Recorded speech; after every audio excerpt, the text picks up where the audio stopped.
Assalomu alaykum hurmatli televizor ko'ruvchilar. Uyg'ur televiziyasining kundalik xabarlarini ko'rishingizni qarshi olamiz.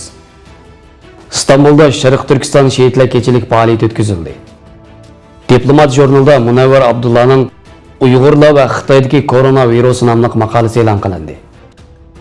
Wuhan virusi yangi tug'ilgan bu vaqtdan bayqaldi. Turmush bilimlardan savat. Tövəndə dehqonlar xabarlarimizning tafsiliy mazmunlarida bo'lsin. 5 fevral G'ulji qatlomining 20 yillik munosabati bilan Xalqaro Sharq Turkiston tashkilotlar birligi tomonidan Istanbul Zeytunburnu madaniyat va san'at markazida Sharq Turkiston shehidlar kechasi faoliyat o'tkazildi. Faoliyat Abdulahad Abdurahmon apandining riyosatchiligi va Abdujalil Qarimning Qur'oni Karim tilovati bilan boshlandi. Xalqaro Sharq Turkiston tashkilotlar birligi raisi Hidayatulloh O'zxon ichili so'z qilib, ayni vaqtda G'uljida shehid bo'lgan azimatlarga ta'ziya bildirdi va duo qildiganligini aytdi. Orqadan 5 fevral hujjatli filmi qo'yildi. Faoliyatga qatnashuvchilardan Sharq Turkiston olimlar birligi raisi vakili Mahmudjon Damulla, doktor Muhitjon Uyg'ur, Iso Yusuf Olibtekin vaqti raisi doktor Umar Qul, Çanakkale 18 Mart universiteti doktori Hoji Qutlug' Qodir qatorliq ko'plagan professor doktorlar yurak so'zlarini bayon qildi. Oxirida G'ulji qirg'inchiligidan bugungi temasida jamoat arbobi Abduqodir Yapchan so'z qildi. Faoliyat shehidlarning ruhiga duo qilingandan keyin oxirlashdi. Shuning bilan birga Anqara Ulus maydonida 1997-yili 5 fevral yuz bergan G'ulji qirg'inchiligining 20 yillik munosabati bilan namoyish o'tkazildi.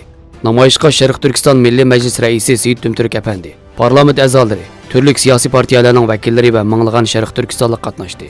Shuning bilan birga yana Qozog'iston Olmaota shahrining Sulton Qurg'on mahallasi Arzu qahvaxonasida Uyg'ur jamoati shahidlarning ruhiga atab Qur'oni Karim tilovat qildi.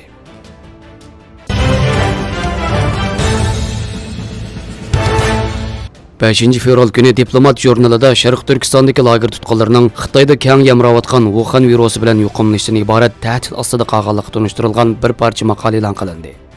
Uyg'urlar va Xitoydagi koronavirusi deb mavzu qo'yilgan bu maqolani chet ellardagi Uyg'urlar ichidan yetishib chiqib ko'z ko'rinayotgan yosh faoliyatchilardan Munavvar Abdullah yozgan.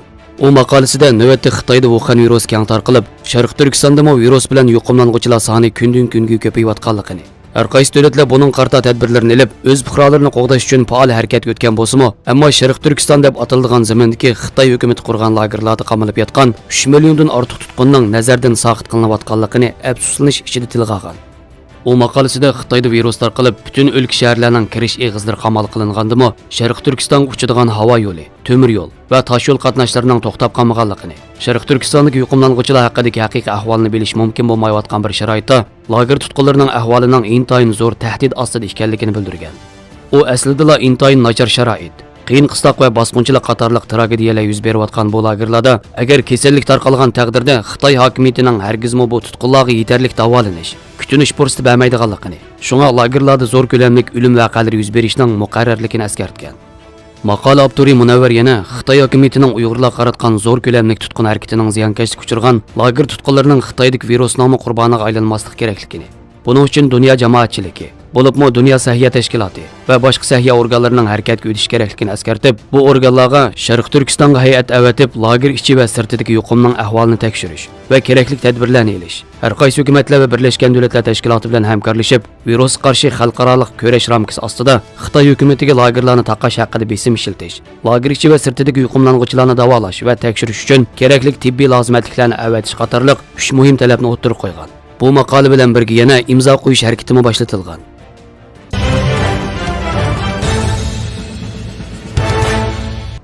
Wuhan shahrida Wuhan virusi bilan yuqumlangan bir onadan tug'ilgan bir bovoqdan 30 soat o'tganda virus payqalgan.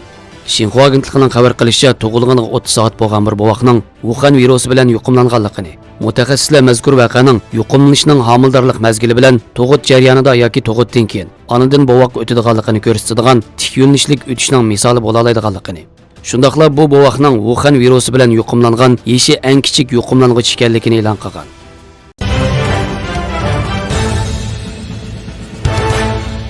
Navbatda yuqum ahvoli og'ir. Maska taqash virusning tarqalishini unumli to'sib qola oladi. Lekin ko'zoynak taqaydigan kishilar maska taqaganda ko'zoynakka hordishib, ko'rish tuyg'usiga og'ir ta'sir ko'rsatadi. Qanday qilganda aynakning hordishib qolishini unumli azaytqali bo'ladi? Ko'z kasalliklari bo'limi nurg'un tajriba qilgandan keyin unumli usullarni tepib chiqqan. Birinchi, ko'zoynakni maskaning ustiga besib taqash. Oldi bilan maska taqash usulining to'g'ri bo'lishiga kafolatlik qilish kerak. Davolashda ishlatiladigan maska taqiganda metal tayoqcha bor tarafini qanshar ustiga qo'yib, metal tayoqchini qansharga mos holda egib, maska bilan yuz oralig'idagi yuchuqni azaytib, ondan ko'zoynakni maskaning ustiga besib taqash kerak. Ammo bu usulning yetersizligi bor bo'lib, ko'zoynakning ayniki bilan ko'z olmasi orasidagi oralikni cho'ngaytib, ko'zoynakning to'g'ri ishiltish oraligini o'zgartirib o'tadi. Ko'zoynak eng yaxshi ko'rish unumini ko'rsatmay, osonlik ko'z charchashni keltirib chiqaradi. Shunga bu usulni uzoq vaqt ishlatishga bo'lmaydi. Ikkinchi, tozalik qog'ozini maska ichiga qatlab qo'yish. Oldida tonishtirgan mashg'ulotdagi nuqsonlardan saqlanish uchun keng ishlatilayotgan davolashda ishlatiladigan maska ichiga bir parcha qog'ozni qatlab qo'yish. Masalan, rasmda ko'rsatilgandek. Ishlatganda diqqat qilishga tegishli shuki, qog'ozni qatlab tayoqsimon holatga keltirgandan keyin maskadagi metal tayoqchining ostiga qo'yish. Metal tayoqchini cho'qim qansharga mos holatda egib, maska bilan yuz terisining oralig'ini taraytish kerak. Diqqat qilishingiz kerakki, tajribada isbotlanishicha, to'rda tarqalgan sopun suyi yoki qachuv suyuqligini ko'zoynakka surtish orqali o'rlanishning oldini olish usuli unumsiz bo'lib qolmay, aksicha quyuq tangshilab qolgan sopun suyi yoki qachuv suyuqligi aslidagi ko'zoynakning aynikini qo'g'dash, suzuklik darajasini o'stirish, ultra binafsha nurdan saqlash rolini o'tayotgan vakuumlik halni chirtib etadi ekan, hamda ko'z tuxumingizga ziyonli ekan. Xabarlarimizni ko'rganingizga rahmat. Ko'rishgacha omon bo'linglar. Xayr xo'sh. Allohga omonat.